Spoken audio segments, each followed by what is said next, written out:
अस्सलाम वालेकुम everyone, welcome to my YouTube channel. जैसा कि आपको पता है कि ओ लेवल्स के पेपर्स जो हैं 2 सेशंस होते हैं, एक मई जून में and the other one is in October November.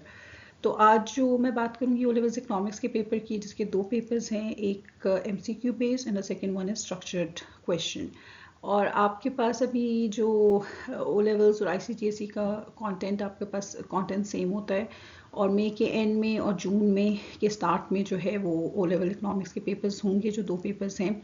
तो बेसिकली एक सीरीज़ है जो ओ लेवल इकोनॉमिक्स की मैं स्टार्ट कर रही हूँ, जिसमें इससे पहले भी कुछ वीडियोस थी माइक्रो मैक्रो से रिलेटेड, जिसमें इस तरह की कुछ चीज़ें डिस्कस हुई हुई हैं। लेकिन अब से जो है that is particularly for the O level students, और जो है उसमें आपके पास जो कंटेंट है, हर चैप्टर जो content wise chapter wise content cover किया जाएगा, और उसमें जो उससे रिलेटेड कैसे आपने हैंडल करना है, जिस तरह हर सब्जेक्ट में होता है इसी तरह इकोनॉमिक्स में is basically all about the concept.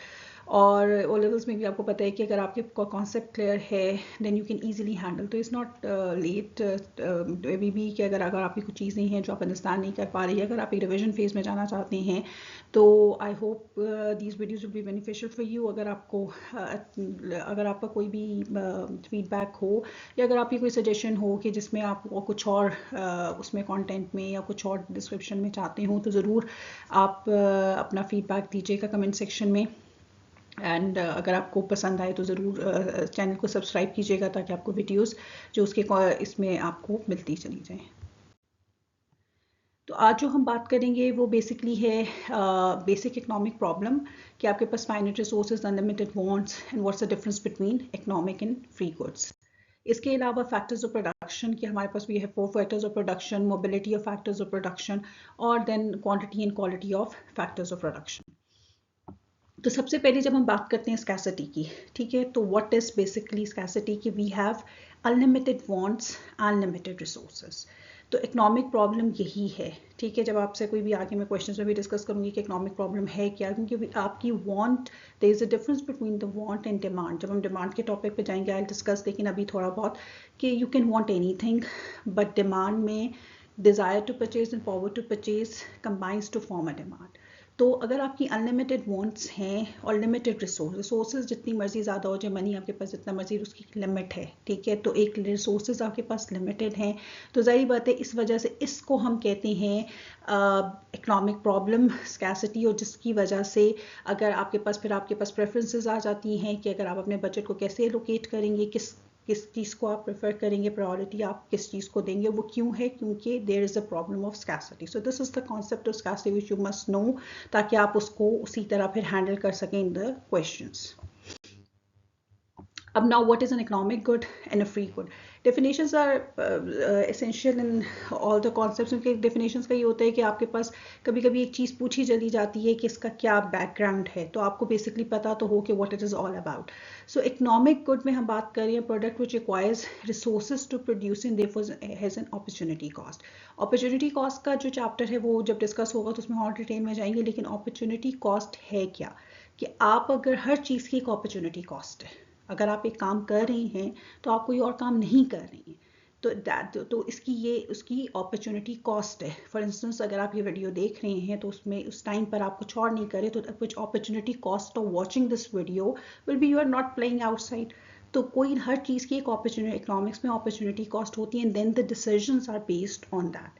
तो फ्री गुड क्या है? फ्री गुड वो है product which does not require any resources to make it and so does not have an opportunity cost.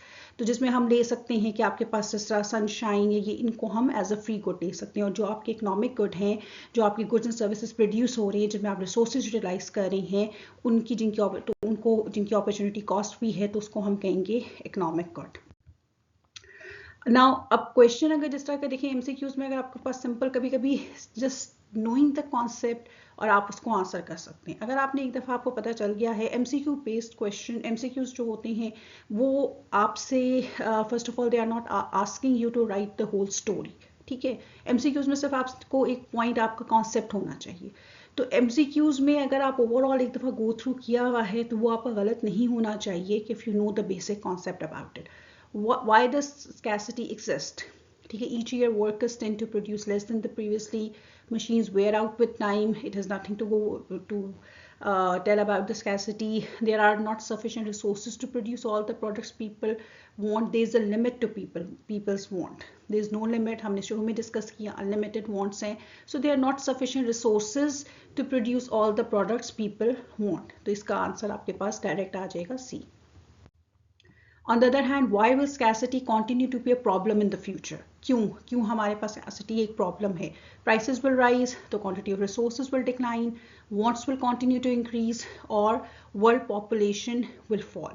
ठीक है, तो ऑफ कोर्स आपकी वॉन्ट्स जो हमने पहले कहा था वो अनलिमिटेड है, वो इंक्रीज ही होंगी. यू कैन वांट एनीथिंग, आपको कोई मना नहीं कर सकता. तो वॉन्ट्स कंटिन्यू टू इंक्रीज. आपकी एक want that is human psyche कि आपकी एक वॉन्ट फुलफिल होगी तो आपकी एक नई वॉन्ट आएगी. ठीक है, so wants will continue to increase. That is the answer to this MCQ. Now we have 4 factors of production: land, labour, capital, enterprise और एंटरप्रेन्योर. तो ये हमारे पास 4 फैक्टर्स ऑफ प्रोडक्शन हैं जिनको यूज़ करके हम प्रोड्यूस करते हैं goods and services. In 4 factors of production को हम इनपुट भी कहते हैं, और जो गुड्स एंड सर्विसेज आप प्रोड्यूस कर रहे हैं वो आउटपुट भी है. और अब इनकी जो डेफिनेशन है वो हम लेके चलेंगे कि बेसिकली ये इकोनॉमिक्स में हम लैंड या लेबर या कैपिटल को कैसे करते हैं. लैंड आपके पास gifts of nature available for production. It's just not कि आपकी जिस लैंड पे फैक्ट्रीज या घर वो बिल्ट हुए वो सिर्फ लैंड है. इकोनॉमिक्स में जो अंडरनीथ उसके है वो भी रिसोर्सेज जो अंडरनीथ हैं लैंड के वो भी लैंड में इंक्लूड होते हैं. वाटर एवरीवे जो भी लैंड पे ओशन वो सब कुछ आपका लैंड में इंक्लूड होगा. ये नहीं होगा कि सिर्फ जिसके ऊपर अगर आपने कोई कंस्ट्रक्शन कर दिया, कोई फैक्ट्री बिल्ट है वो लैंड, सब कुछ जो कवर कर रहा है वो लैंड में आएगा. लेबर क्या है? लेबर है physical and mental work which is done for reward. यानी आप लेबर इकोनॉमिक्स में कंसिडर करते हैं कि कोई भी आपका फिजिकल वर्क हो या मेंटल वर्क हो. ठीक है, मेंटल को हम किसा कह रहे हैं, कोई यहाँ पे टीचर है, लॉयर है, क्लर्क है, कोई भी आपका काम जो मेंटल वर्क है और उसके लिए आपको रिवॉर्ड दिया जा रहा है. एक अगर टीचर अपने बच्चे को ही पढ़ा रहा है तो वो लेबर नहीं है. आप ये कह सकते हैं रिवॉर्ड में जी बहुत सेटिस्फैक्शन है, but it is not considered as a labour, क्योंकि you are not getting a reward in monetary terms और सम अदर. आपकी सेटिस्फैक्शन ज़रूर आपको लगेगा दैट इज़ अ रिवॉर्ड, लेकिन लेबर में आपका mental and physical work which is done for a reward मिल रहा है उसको हम लेबर कहेंगे, वरना कोई भी और चीज़ उसमें हम उसको लेबर रिगार्ड नहीं करेंगे. Capital, no there is a difference between the capital goods and consumer goods. अगर आपके पास कंज्यूमर गुड्स अगर आप अपनी कंजम्पशन के लिए अपने लिए यूज़ कर रहे हैं वो कंज्यूमर गुड है. कैपिटल आपके लिए मजीद रेवेन्यू जनरेट करेगा. कैपिटल गुड, आप एक कार अपने यूज़ के लिए ले रहे हैं, that is a consumer good. लेकिन अगर आप उसकी यूजेस से आप मज़ीद उसको एज अ यूज़ कर रहे हैं किसी भी सर्विस में, किसी या किसी ड्राइव में, और उसमें से आप जनरेट कर रहे हैं इनकम, तो वो फिर आपके लिए कैपिटल गुड है. ठीक है.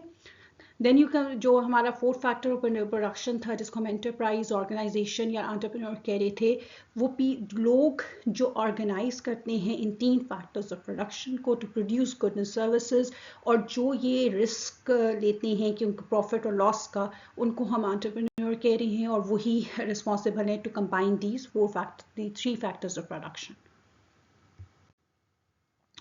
अब बात करते हैं मोबिलिटी ऑफ लैंड की. मोबिलिटी का क्या मतलब है? मूवमेंट.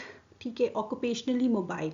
ऑक्यूपेशनली मोबाइल जो है वो हम कह रहे हैं कि अगर आपके पास लैंड जो है capable of changing use, land which is currently me use for farming, अगर हम उसको डिफरेंट तरह से यूज़ कर सकते हैं.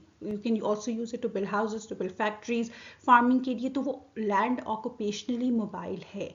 जोग्राफिकली वो इमोबाइल है क्योंकि आप लैंड को एक जगह से दूसरी जगह पे नहीं लेके जाते. तो with the names you can understand that mobility is movement. Geographically you know what is that means कि आप उसको लेके नहीं जा सकते. It is immobile. इमोबाइल कोई मूवमेंट नहीं है. तो और ऑक्यूपेशनली मोबाइल है आपका land. Mobility of labour. Now there are, अब लेबर आपका मूव कर सकता है, लेकिन there are certain factors which influence the mobility of labour, like difference in price and availability of housing in different areas of countries, कि आपकी different countries में different prices prevail करेंगी. देन फैमिली, आप connected होते हो अपनी family से, you don't want to move to another place. आपकी डिफरेंट कंट्रीज में डिफरेंट एजुकेशन सिस्टम्स हैं जिसकी वजह से आप मूव नहीं करना चाहेंगे. देन आपके पास कभी कभी इंफॉर्मेशन भी इतनी नहीं होती कि क्या अपॉर्चुनिटी एग्जिस्ट करती हैं दूसरी जगह पे. Then there are restrictions. Of course you require a work visa to go to another country. So these are the restrictions that labour can move, but there are certain factors which influence the mobility or movement of labor. Mobility of capital. It varies according to the type of the capital goods. Some types of capital goods can be transferred from one country to another. या कोई भी आपका photocopier एक bank branch से आप दूसरी bank branch पे shift कर सकते हैं, लेकिन कोई कोल माइन या कोई ऐसी डॉक है तो ऑफकोर्स वो एक फिक्स पोजीशन है, आप उस कैपिटल गुड को मूव नहीं कर सकते, तो of course that would be geographically immobile.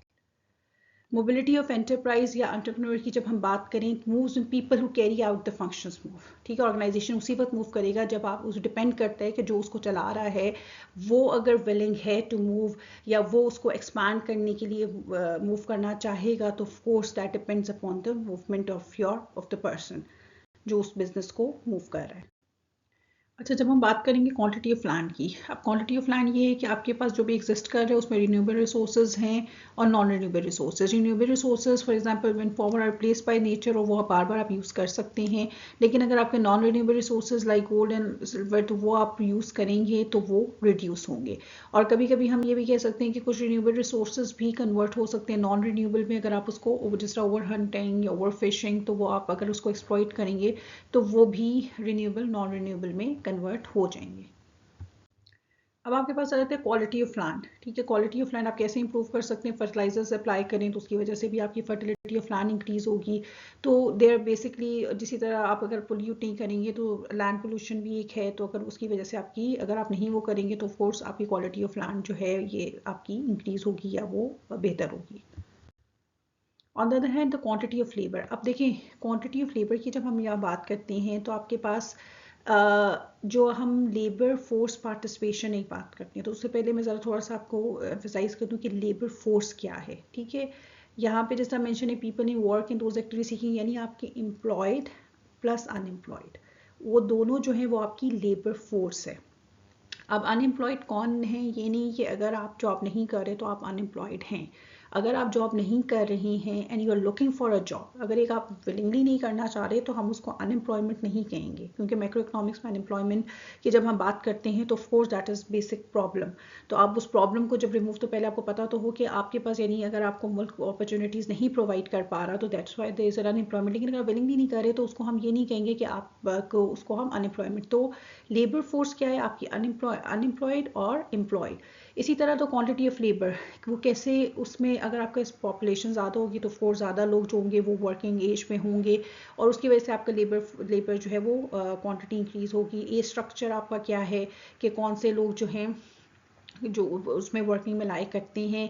Retirement age आपकी क्या है, अगर आपकी रिटायरमेंट एज ज़्यादा है तो ऑफकोर्स जो आपके पास क्वांटिटी ऑफ लेबर है वो इंक्रीज़ होगा. स्कूल लीविंग एज अगर ज़्यादा होगी तो कम लोग होंगे, फिर जो आपकी quantity of labour quantity of labour आपकी डिक्रीज़ हो जाएगी.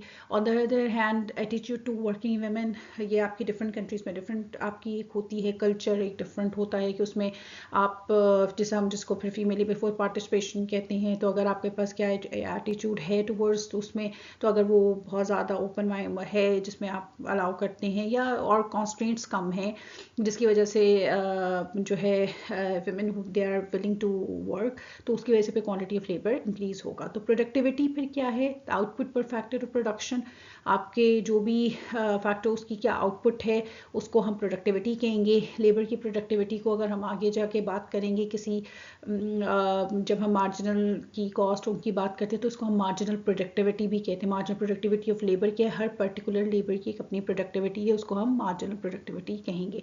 आउटपुट जैसे मैंने पहले कहा था कि ये सारे क्या हैं, इनपुट्स, और जो हम प्रोड्यूस करेंगे गुड्स एंड सर्विसेज वो आपकी आउटपुट है. So the quantity of labor can be improved as a result of better education. अगर आप एजुकेट कर रहे हैं, आप ट्रेनिंग्स प्रोवाइड कर रहे हैं तो आपकी क्वालिटी ऑफ लेबर जो है वो इम्प्रूव होगा.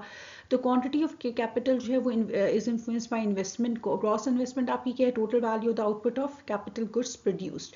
लेकिन आपका कैपिटल जो है या आपकी मशीन्स जो हैं जिनको हम कैपिटल गुड्स कह रहे हैं वो वेयर आउट होती हैं यानी डेप्रिशिएट होती हैं. तो जो नेट इन्वेस्टमेंट की असल में कितनी इन्वेस्टमेंट हुई है, जो भी आपकी value of extra capital goods है उसमें से अगर आप माइनस कर देंगे डेप्रिसिएशन यानी क्रॉस इन्वेस्टमेंट, जो आपने एक इन्वेस्टमेंट की है कैपिटल गुड्स में, उसमें से जब आप उसकी डेप्रिसिएशन यानी जो वेयर आउट हो गए आपके वो माइनस कर देंगे तो आपको नेट पता चलेगा कि नेट आपने कितने इन्वेस्ट किया है और क्या आपकी टोटल वैल्यू ऑफ आउटपुट है ऑफ कैपिटल गुड्स प्रोड्यूस्ड.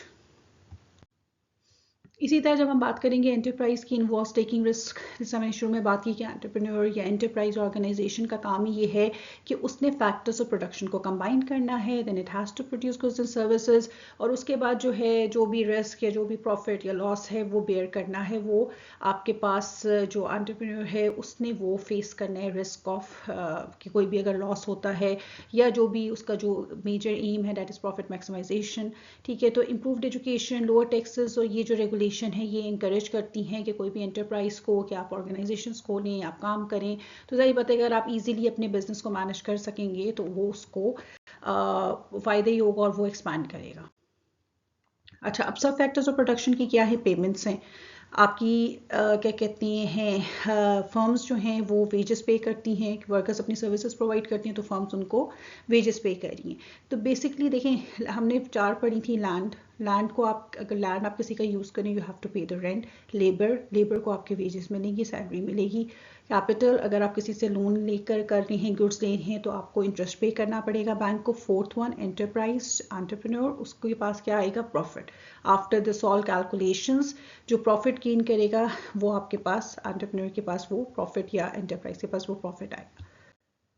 अच्छा, अब हमने जिस तरह देखें, अब जिस तरह ये क्वेश्चन है एमसीक्यू, अभी जो हमने सारी एक जनरल चीज़ें देखी कि क्या क्या हैं, अगर अब यहाँ पे बहुत सिंपल है, कुछ क्वेश्चंस कुछ एमसीक्यू बिल्कुल सिंपल है, कोई आपको वो डेप्थ में इतना नहीं लेके जा रहा है, अगर आपको बेसिक चीज़ पता है तो you can answer the question. A farmer pays a land owner for the use of field, what is the income to the land owner called.